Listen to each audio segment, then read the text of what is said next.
Start हो जाता है तो कंप्लीट नहीं होता है। किसी ने फील किया है? ओके, तो मेरा नाम है द्रक्षा दास। हाय बोल सकते हैं? हाय। बाय प्रोफेशन हाउसवाइफ थी।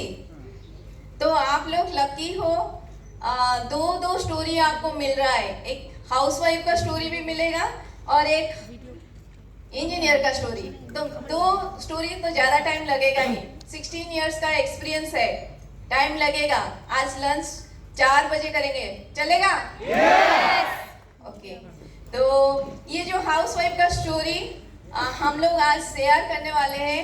तो ये स्टोरी का राइटर, प्रोड्यूसर एंड डायरेक्टर जो भी बोलेंगे तो हमारे सामने बैठे हैं। तो हम लोग सिर्फ इसका एक पार्ट है, हीरो हीरोइन भी नहीं बोल सकते, साइड रोल में है। हमारा हीरो हीरोइन ऑलरेडी क्रिएट हो चुके हैं। तो thank you sir and madam, आपके वजह से हम लोग आज स्टोरी शेयर कर पा रहे हैं। तो इतना कॉन्फिडेंस भी नहीं था क्योंकि 16 साल पहले की बात बोल रही हूँ।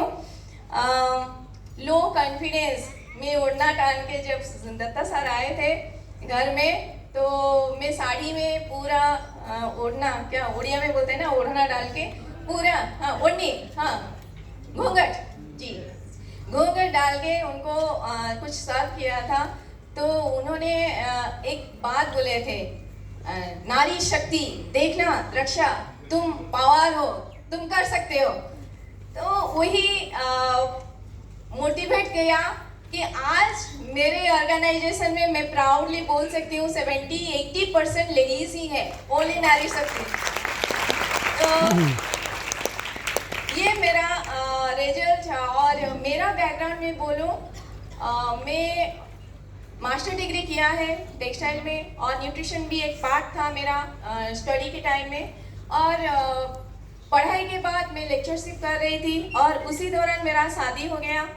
और शादी के बाद कमिटमेंट था कि आप जॉब कर सकते हो, कंटिन्यू कर सकते हो, लेकिन घर में आने के बाद एक बड़ा सा क्या बोलते हैं, जॉइंट फैमिली, बड़ा बहू और फैमिली का रिस्पॉन्सिबिलिटी, ये सब में पूरा उलझ गई और एक हाउसवाइफ, टिपिकल हाउसवाइफ बन गई। ये नहीं कि मेरे स्व इच्छा से हाउसवाइफ बनी।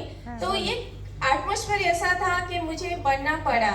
और उस टाइम में मैं बहुत सारा जॉब के लिए, टीचरशिप के लिए और कुछ छोटा मोटा जॉब के लिए भी ट्राई कर रही थी। लेकिन मेरा जो पढ़ाई था अनुगुल में, उस टाइम का कोई मेरे स्टडी रिलेटेड कोई जॉब नहीं था। जो भी जॉब मिल रहा था आउट ऑफ स्टेट। तो घर में मना किए, नहीं घर की बड़ी वो नहीं जा सकती। तो उसी दौरान जैसे एक हाउसवाइफ का डेली रूटीन होता है ना, सुबह उठो, खाना बनाओ, वो रात, जैसे सर बोले कि वो पब्लिक सेक्टर में जॉब कर रहे हैं, तो उनका ड्यूटी शिफ्ट वाइज होता है, ए शिफ्ट, कभी बी शिफ्ट और सी शिफ्ट, ऐसा करके उनका ड्यूटी होता है। और ड्यूटी जब जाएंगे सुबह 6 बजे सपोज ड्यूटी है, तो मुझे 4 बजे उठना पड़ता था, उनके लिए टिफिन बना के दो, उनके हिसाब से रेडी हो। तो 4 बजे उठ के सब घर का काम करके हम लोग का खाना बना हो जाता है, ब्रेकफास्ट 11 बजे, फिर 2 बजे लंच, फिर खाते खाते इवनिंग का स्नैक्स बनाओ, फिर रात का डिनर बनाओ। ये पूरा सुबह 4 बजे से रात 11 बजे किचन में ही घुसती रहो। तो ये सब कंडीशन में मेरा हालत क्या, माइंड भी पूरा डिप्रेशन में चला गया, जैसे नेगेटिविटी बहुत सारा आ गया। एक पढ़ा लिखा क्या कर रही है, किचन में हो, जो भी फोन करता था कहाँ हो, क्या कर रहे हो, तो किचन में हो। तो वही आंसर सुन सुन के मैं पूरा क्या नेगेटिविटी माइंड में हो गया था। ये पढ़ाई लिखाई करके क्या फायदा मिला, सर्टिफिकेट्स को सिर्फ लैमिनेट करके अलमीरा में रखा है और कुछ काम नहीं उसका। तो जो भी चीज वो मुझे बोलते थे, कोई ना चिड़चिड़ा हो जाती थी, पूरा इरिटेट, जैसे चीर दो, फाड़ दो, फेंक दो, ऐसे कंडीशन में थी। और बहुत सारा हेल्थ चैलेंजेस भी शुरू हो गया। उसी बीच में मेरा बड़ा लड़का हो गया और हेल्थ चैलेंजेस में डिस्क्लेमर दूंगी, जो भी है मेरा पर्सनल है। बहुत सारा हेल्थ चैलेंजेस, जैसे इवनिंग हो तो माइग्रेन का प्रॉब्लम स्टार्ट हो गया, फिर गायनी का प्रॉब्लम स्टार्ट हो गया, फिर बैक पेन, सीवियर एसिडिटी की वजह से बैक पेन स्टार्ट हो गया। तो ऐसे कंडीशन में ये तभी इंट्रोड्यूस हुए थे हर्बलाइफ से, और मैं बहुत सारा मेडिसिन खा रही थी, बहुत सारा मेडिसिन। और बीच बीच में बैक पेन के लिए मुझे इंजेक्शन भी लेना पड़ता था, क्योंकि हम लोग का मेडिकल फैसिलिटी फ्री है। हम लोग मुझे मेडिकल में लेके इंजेक्शन दे देते थे, 1 महीने 3-4 ठो इंजेक्शन और मेडिसिन रेडी, फिर कुछ दिन तक चल जाता है। तो ऐसी कंडीशन में मैं जब थी, आप सोच सकते हैं माइंड कितना नेगेटिव होगा। तो उसी समय वो आके जो बोले ना 2006 से 2006 में हम इनविटेशन कार्ड मिला, 2009 में गए। जो 3 साल का गैप है उसका पीछे का रीजन मैं ही थी।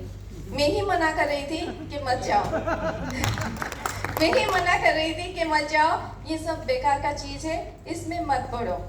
लेकिन 2009 में जब उन्होंने स्टार्ट किया तब भी मैं मना कर रही थी और मत खाओ, लेकिन वो मेरी बात नहीं सुने, अच्छे किए ना।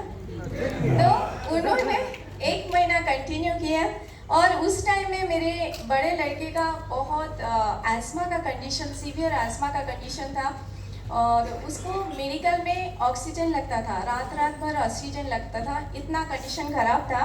मैं ये भी डिस्क्लेमर दूंगी, ये ठीक हो गया है इसका मतलब नहीं है कोई मेडिसिन है। तो उस टाइम में वो बच्चे के लिए डायग्नोसिस लेके आए थे, और मैंने नहीं दिया। मैं बोली मैं नहीं दूंगी बच्चे को, इतना सारा मेडिसिन खा लिया है, कुछ काम नहीं कर रहा है, ये थोड़ी काम करेगा, ये खाने से, 1 डिब्बा खाने से थोड़ी काम करेगा, मैं नहीं दूंगी। तो 15 दिन तक मैंने डाइनिंग टेबल पे रखा, तो वो कंटिन्यू कर रहे थे, वो उनका सेक एफ्रेस हर सुबह चल रहा था। तो 15 दिन के बाद फिर दिमाग में स्ट्राइक किया कि अगर हस्बैंड खा रहे हैं तो बच्चे को देने में कोई दिक्कत नहीं है।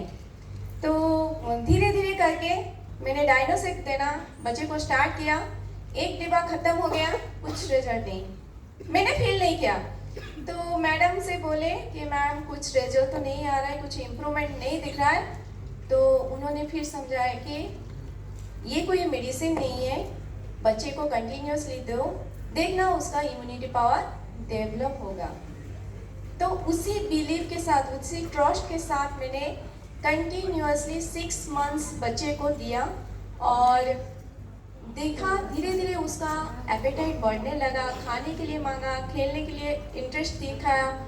तो उसी दिन से उसका डायग्नोसिस चला, और ज़बरदस्ती मैं 1 साल से गायनी का मेडिसिन खा रहे थे, ज़बरदस्ती उन्होंने बोला इतना सारा मेडिसिन खा रहे हो, एक बार ट्रस्ट करके बिलीव करके तो देखो क्या होता है। तो ज़बरदस्ती मैंने न्यूट्रिशन स्टार्ट किया आफ्टर 6 मंथ्स, सबका रिजल्ट देखते देखते। और 6 मंथ्स के बाद जब मैंने स्टार्ट किया, विदिन 3 मंथ्स अमेजिंग रिजल्ट मिला मुझे। जो गायनी का इशू था वो अंडर कंट्रोल हुआ, और मेरा सेकेंड इशू में बहुत सारा चैलेंजेस था, बार बार मिसकैरेज हो रहा था। तो सेकेंड इशू हुआ, मैं बोल सकती हूँ मेरा जो बेबी है वो पूरा हर्बलाइफ बेबी है। सेकेंड इशू जो है पूरा हर्बलाइफ बेबी है। थ्रू आउट प्रेगनेंसी मैं ईच एंड एवरी न्यूट्रिशन ले रही थी, ईच एंड एवरी, इवन रात में मैं डायनोसेक ले रही थी। तो बेबी हेल्दी हुआ, नॉर्मल हुआ। तो इसी दौरान मुझे कौन सा, ये मेरा डायनो किट है, healthy means each and every nutrition को ले रही थी, और उसी दिन से कभी पीछे देखने का मौका भी नहीं मिला। उसी दिन से न्यूट्रिशन चल रहा है, एक दिन भी बंद नहीं है। एक दिन भी मेरा न्यूट्रिशन, सुबह उठता है न्यूट्रिशन से रात सोने तक न्यूट्रिशन ही चलता है बीच बीच में। और ये मेरे डायनो किट्स है, आप देख सकते हैं। बड़ा लड़का जब 5-6 महीने 6 साल का था, और छोटा बेबी जैसे आज रवि सर बोल रहे थे बच्चे को क्या अन्नप्राशन में क्या दिया थे, डायनोसेक। मैं बोल सकती हूँ मेरा छोटा लड़का पेट से ही खा रहा है डायनोसेक, प्रेगनेंसी के टाइम से ही डायनोसेक खा रहा है। और उसी दौरान कुछ हम लोग पहला इवेंट, जैसे आज किन जन का पहला इवेंट है, पहला लाइफ स्टाइल है, हैंड रेस कर सकते हैं पीछे, बहुत कम है पहला इवेंट। तो हम लोग यहाँ का पहला उसी दौरान हम लोग जब न्यूट्रिशन खा रहे थे, हमारे स्पॉन्सर मैडम सर बोले कि ऐसा एक इवेंट हो रहा है, वहाँ आप देखना, ये